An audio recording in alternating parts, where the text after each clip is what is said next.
you guys remember what happened yesterday? No, don't say. Listen, don't say that whilst I'm sitting here because listen, you know, I get really angry very easy. Like Alex, if you want to say things like they could pull off something, don't say they're going to win Manchester. You clearly know Manchester United.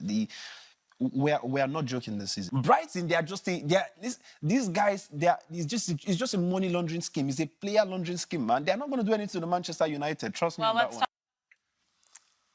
All right. So what do you guys want me to say? Smug face. You've got some splaining to do. Yes, Manchester United fell to Brighton yesterday 2-1 with a late goal from João Pedro. Overall, the performance from Manchester United, Clinton, how we were talking during the game. How do you feel about it? What are your concerns? Because if it's not Harry Maguire, then I don't know what it is. Honestly, I don't even have so much to speak about Manchester United. Oh, Alex and I can take care of it. Don't even worry. I don't know why you guys want me to speak about it. I'm a Chelsea fan. I thought I was going to speak about Chelsea. Our team won 6-2. Our team won. Our team won 6. Our team. Our team won. Alex, our team won 6-2 today. Why are we not speaking about our team? Why are they wanting me to speak about Manchester United? What's my business with Manchester United? Danny Welbeck, 100 club career goals. He almost had 2, actually. He should have had 2. Great performance. Yeah, it was fantastic. I think he's one of those players that's always very underrated. I think, you know, I looked at his age the other day and I was still surprised that he's 33. He's been around for, you know, quite a while. And obviously, it was a shame. You know, he had injury problems when he was at Arsenal and never quite got going with the big clubs. And it's really good to see him firing on all cylinders. And I think, you know, Brighton together as a team, they were fantastic. You know, Mitoma can run. I'm pretty sure if you played 180 minutes, Mitoma would carry on running for the whole thing. He's an engine. He never stops. You know, I was really impressed with Minter and, you know, those players that come on, Baleba, Adingra, you know, it's just non-stop. And I really like the way that Fabian Hutzler sets up that Brighton team. And, you know, there's still a few defensive frailties that I see in that team. Perhaps they give the ball away a few too many times in defence. We saw against Everton that they were a bit weak, maybe at the back, and Everton could have put them to the sword. But, you know, when you're getting a win against the team against Man United with the players that they have, it's very positive. And to kickstart their season with 2 wins is brilliant. Gary, one player I noticed that played really poorly for Manchester United yesterday was Bruno Fernandes, and it really opened my eyes to how important it is that he plays well in order for the team to play well. He's their most important player, without a doubt, and it was so noticeable yesterday that he was having a bad game and Manchester United were having a bad game. I think United fans have been saying this for quite a while, that even while Ronaldo was there, influence-wise, in terms of exactly what was being done, it was Bruno. And even after Ronaldo left. As they said, when Bruno coughed, the rest of the team got a cold.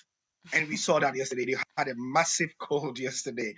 He was not massively involved. Some of his attempted through balls to the forwards didn't come off, and they struggled as a result. You know, also, on days like this, the other very annoying character trait that he has comes to the fore.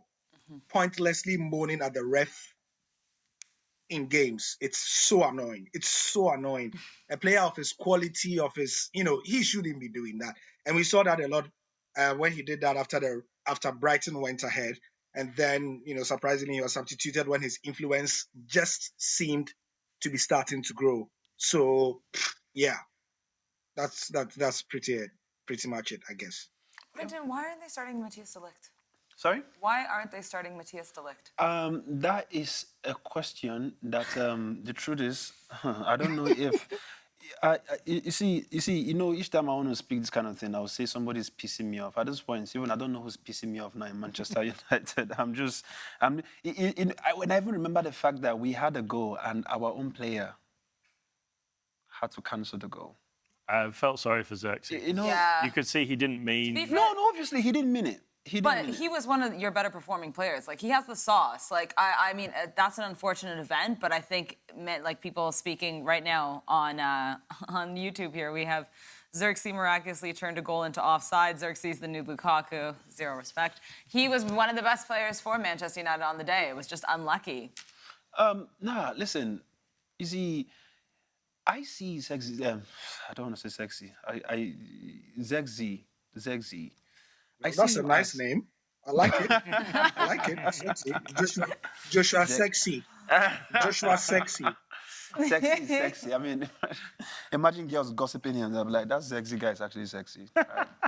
But no, it's. I would expect a player of his quality to know that there are some things that you could just let go, right? Did he mean it? He probably didn't mean it. Okay, if he knew that was going in, I didn't know. I don't know if he was very hungry to start adding goals to his I number. think if you look at the initial ball across that he missed, I think that's what he was going for, and he just overslid a little bit because he was obviously. Oh really yes, going for the ball. yes. No, And then that's true. Garnacho That's put the ball true. back in. Yeah. I think he just couldn't stop himself. Yeah. No, but I felt for him obviously, and I felt for Manchester United. Maybe if that had gone in, it would have been a whole different story. Now, maybe it would just mean that we would have had a win. The goal probably would have demoralized Brighton from even coming to win the game eventually. But no, I felt. I thought the game was not that bad, if you ask me. I've seen Manchester United worse. Marcus Rashford, obviously, he's somebody who definitely, you could clearly tell that there's something off with him. There's something that needs. I think they need to give Marcus Rashford time outside of football, right? I think they need to call him, maybe find a therapist and say, Marcus, talk to me. What's the problem? Marcus Rashford, every game you see him play, it feels like he keeps dropping. There's no level of improvement that you can say that, okay, this guy still has hope, he has chances. It just feels like he keeps dropping. It doesn't seem to be going right for him. No, it's just not working. And something has to be done. Now, if Manchester United want to win games, what do I think they should be thinking about right now, right? Maybe the like of Rashford, I understand, is getting paid a whole chunk of money from Manchester United, and they might probably want to play him to get their money's worth. But we want to win games, right? Let's carry on with Garnacho starting. Yeah, let's put Joshua Sexy literally playing up front. Yeah, and then we have Amad Diallo. Listen, that Manchester United team, they have a solid, strong three. That front three is brilliant. He is. Listen, I'm trying to think about any team in the Premier League that you could look at their front three as well and say they're that dangerous. Manchester United falls on that particular number. You could probably say Liverpool, Manchester City. Manchester City, they even use young boys. Like, I feel like what Pep will obviously go into Manchester City eventually, but I'm just thinking that Pep Guardiola is not going to the point where he's saying, nah, I have too much. Let me just use these younger guys. Go deal with these people. And Manchester United, we have that caliber. Garnacho is a star boy. Garnacho is so good. I understand that, yes, sometimes with Garnacho, you see him do some slight mistake, but it's always a threat to that, that forward. Zexi, you could tell that he's just very goal hungry, and that's the reason why he ended up cancelling a goal for us. That's how hungry it was. Man was trying to bite out from a goal from somebody, Amad Diallo, again, it's just extremely brilliant. See, I don't even think he had, his best game yesterday either. I don't think he was bad. There were some players that were poor. I don't think he was, but I still felt like he wasn't playing at the level that I know he can play at. I think also the big thing to mention with Amad Diallo is he lost his stepmom just 24 hours before the game and said... But yes, I didn't know. He wanted to play. He did. And to him and his family. when he scored, obviously you could see him, commemorate that goal to his stepmom. And I think when players do that, sometimes, no matter how hungry you are to play, you always have part of your, even if it's 10% of your brain, you're still sort of not fully To be honest, I had no clue. That makes a lot more sense to me. 100%. I mean, when he scored the goal, he literally went to celebrate. He literally dedicated the goal to the stepmom. But like I said, Amad Diallo, arguably, I can even say he's the best player in Manchester United as we speak. To me, he's even more dangerous than Garnacho. He's really impressive. I think from a United point of view, what should frustrate them the most is the João Pedro goal.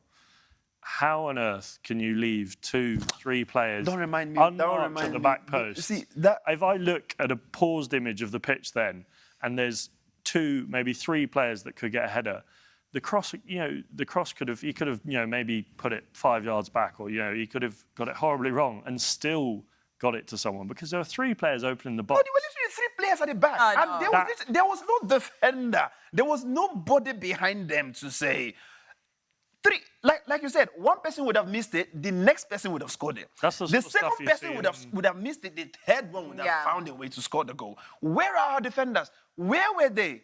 That's the sort of thing you see in the lower leagues, Sunday league football.